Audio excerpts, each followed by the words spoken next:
Yo, what's going on, everyone? Welcome back to another episode of the JT Sports Podcast. I'm your host, JT. How about the New York Jets taking down the Patriots 24-3 on Thursday Night Football? We should all agree that the bad man is back. Aaron Rodgers was doing this thing out there tonight. He was absolutely dissecting the Patriots defense. He threw 2 touchdowns, and he was locked in this game. There was a moment after he threw 1 touchdown. He goes to the sideline. Robert Saleh's trying to hug him, trying to show him some love, and Aaron Rodgers kind of pushes dude out the way and says, man, what are you doing celebrating this early? We got a lot of ball left. And the Jets are only going to go as far as what Aaron Rodgers is able to take them this year.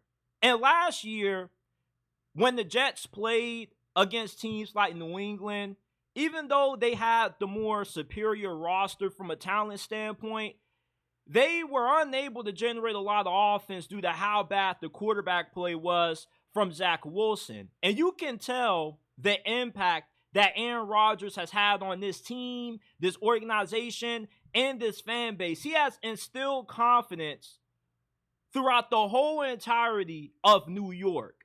There was one point throughout the game when Jets fans were chanting Aaron Rodgers' name. We saw vintage Aaron Rodgers tonight.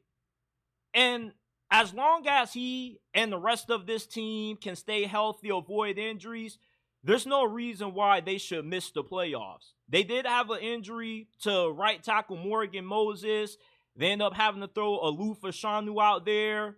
But for the most part, this was a really well-played game by the New York Jets. Their defense was absolutely slaughtering Jacoby Brissett back there. They got 7 sacks in this game. And even though they don't have Hassan Reddick, we don't even know if this dude is ever going to suit up to play for the Jets this year.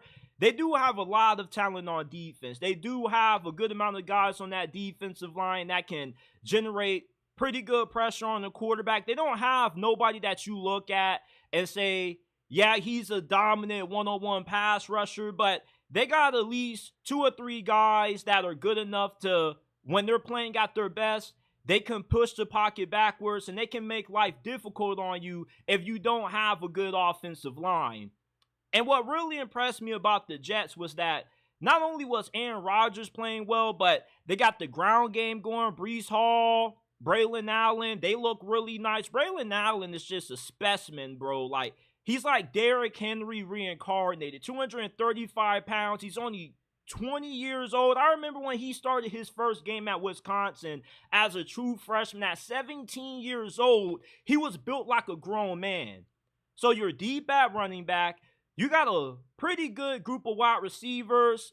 It was funny because going into this year, there was a lot of skepticism around Allen Lazard because when the Jets signed him, it was mainly because Aaron Rodgers wanted them to. And when Aaron Rodgers wasn't playing last year, Allen Lazard was MIA. He was a ghost out there. You didn't even know that this dude was on the team. But once Aaron Rodgers comes back, Allen Lazard just turns into a freaking stud. You got Garrett Wilson, who is also really good tonight. But how about Mike Williams? He had a few moments where he kind of had some flashes of what he could be later on this season when he nurses himself back to 100%. He suffered a devastating season-ending injury last year. So there's a lot of talent that the Jets have on this team on both sides of the football. Now, I'm not going to go as far as to say that this team is good enough to win the Super Bowl because you are expected to beat teams like the Tennessee Titans, the New England Patriots. You got the Broncos and the Vikings coming up on your schedule these next 2 weeks. So you should be able to take care of teams that probably won't make it to the playoffs. The true test that is going to define if the Jets are a Super Bowl caliber team is going to be when they play the Buffalo Bills in 3 weeks. If you can beat Buffalo, then you have proven yourself as a legitimate championship contender. And I've seen a lot of rankings going into this year that have the Jets having a top 10 roster going into this season. They do have a lot of depth at a lot of positions.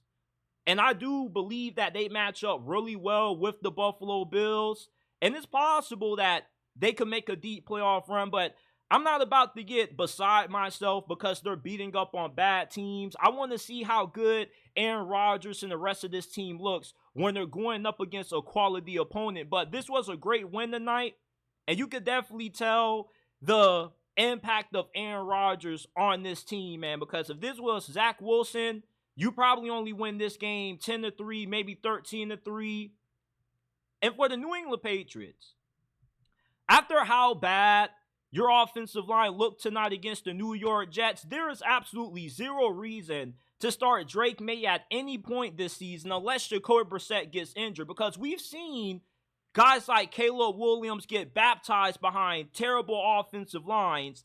And at this point, you might as well just let Jacoby Brissett be the sacrificial lamb this season. Let him get beat up back there instead of letting Drake Maye take a beating behind that garbage offensive line, and you ruin his development because you end up messing up his confidence. And we've seen guys like Bryce Young who play behind bad old lines. They don't have a good team around them. They struggle their rookie seasons, and then they're unable to take that next step in year two because they have no confidence in the offensive line to protect them. So it ruins their pocket presence when it comes to the development and that aspect of their game, and it just ruins their confidence overall. And you don't want to break Drake Maye before he even gets into his second season.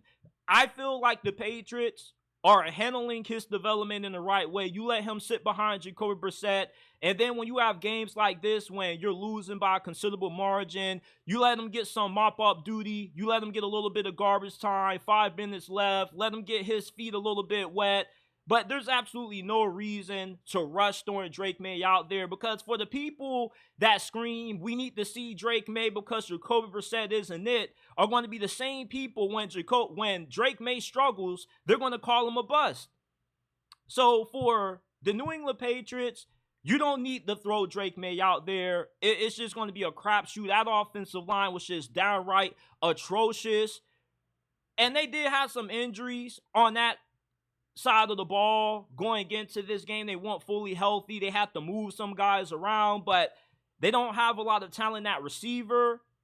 The only way the Patriots were able to move the football tonight was by giving it to Ramondre Stevenson or getting some help from the guys in the black and white. That's the only way they were able to have some efficient drives.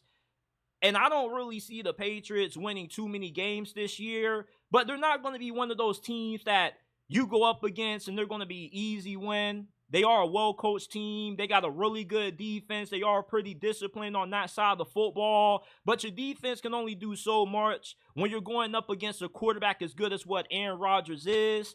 And that win against Cincinnati, I felt was a big determining factor in my confidence about Jerod Mayo moving forward as a head coach, because that win showed me that, you know, this is a coaching staff that, yeah, they don't got a great team full of a lot of talent, but at least you know that they're capable of being able to beat good teams if they have an off night. But the New York Jets, they didn't have an off night. They were locked in. Aaron Rodgers had some vintage moments when he's getting outside the pocket. He was picking up a few yards with his legs. He was making great throws outside the pocket on the run. And there were certain moments when I was looking at Aaron Rodgers, I was like, dude, you kind of need to chill out a little bit now. You doing a little bit too much back there. You kind of scaring me. Like, you know, get some yards and get your ass down. You feel me? Before we see another season in the injury like you suffered last year. But I was really impressed with what I saw out of Aaron Rodgers tonight. Most of you guys should be too. And Jets fans, you got to be feeling really good about yourself right now, because you finally have a quarterback that you can believe in. And as long as you can keep A-Rod upright, you should at least be a wild card team. And you potentially could win this division. There were a lot of overreactions to your week 1 loss to the 49ers. But over these last couple of weeks, the confidence within this fan base has started to grow. Have you seen the Jets offense also start to improve as well? Because remember, Aaron Rodgers didn't play in the preseason. He missed a little bit of time during OTAs and minicamp to go do ayahuasca. So there still is a lot of improvement to be made when it comes to A-Rod and these receivers building more chemistry, establishing a better connection. But with your next 2 games coming up against the Broncos and the Vikings, you should be a 4-1 team when you got to play the Buffalo Bills. And luckily enough, you get to play that game at home. So you will have that home field advantage, which improves your chances of winning that game. And if you can start 5-1, I mean, you put yourself right smack dab in the conversation to have the 1 seed in the AFC right now, because this conference is up for grabs. Outside of Kansas City and Houston, there aren't really too many teams that look as complete as what the Jets do. Their offensive line looks good. Your defense is one of the best in the NFL. And Aaron Rodgers has your offense humming on all cylinders. So depending on how you look in the next few weeks when you play Buffalo is going to greatly determine just how truly good you are and if you are a legit Super Bowl contender or not.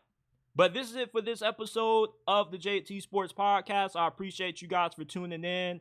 If you enjoyed, hit that like button, subscribe to the channel, turn on post notifications so you don't miss when we go live and drop new content. Remember, you can find all of our episodes, including this one, on Apple, Spotify, Amazon, wherever you get your podcast from. The JT Sports Podcast is available. Follow us on all of our social media platforms. You can find us on Instagram at JT Sports _ and on X at JT Sports __. Give us a 5-star review if you enjoyed, and I will see you guys shortly with another episode.